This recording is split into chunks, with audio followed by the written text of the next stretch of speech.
So when you sin, when it sins, how do you respond to the law? Why is it that I still feel guilty? Well, very simply, the law has not passed away. It's still doing exactly what it's supposed to be doing. And what it's supposed to be doing is saying, that's a sin and you're guilty. Yep, that's a sin and you're guilty. And that is a sin and you're guilty. It still points out sin in your life. It doesn't say, well, I see now that you're a Christian, so... No, it doesn't. It's got this job. You're guilty. That's a sin. That's a sin. That's a sin. The Bible even says that God gave the law that sin would increase. He didn't mean that now all of a sudden people would be doing more sinful things. It's just that you start realizing, oh my goodness, the vast majority of what I do is sin. Now that I know that sin is sin, ooh, it's supposed to increase your awareness. And it will never change its tune. You are guilty. So what do we say when the law does its job and convicts us of sin? And I leave you with these two simple images and statements. The first is that, let's say you've just moved into a new apartment. And it's most remarkable that the person who used to live there, who is quite a bit older than you are, has exactly the same name, the same middle initial. And so a bill collector comes to the door because that person owed $74,000. And knock on the door, and it now wants to collect $74,000 from you.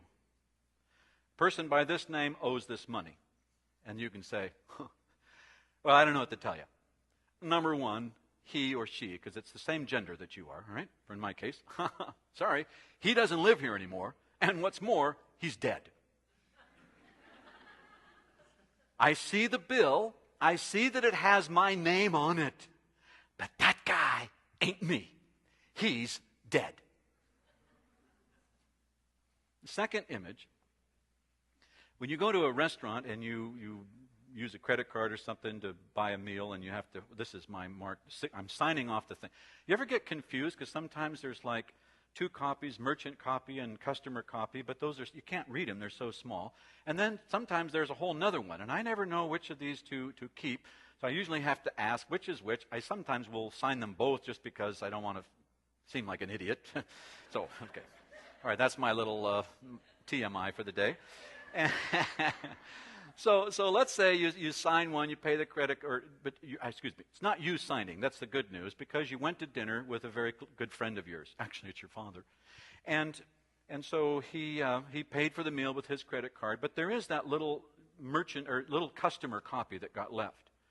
And so your dad goes off and does whatever, and you're still sitting there waiting for things, and you get up to go, and another waiter who wasn't your original waiter comes up and sees the credit card bill and says to you, you owe $54. I just want you to know how much this meal cost. $54. You ate $54 worth of food. Yeah, right. Well, my dad already paid. The price has been paid. It's true. It cost $54.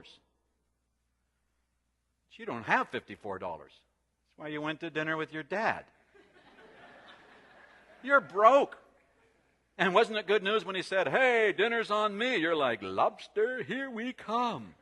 You know, if you were paying, well, I really feel like I should take my dad out to dinner, so how about if we split the soup and half sandwich entree, huh? You don't have $54. And the law holds up the bill. And you know my dad already paid. And you walk right out of that restaurant.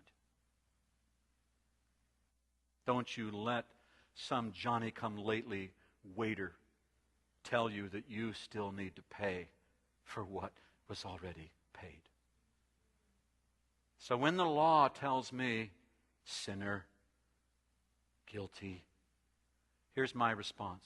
Oh, yes, I am. Yes, I am guilty. Yes, I am a sinner. But thank you, Jesus.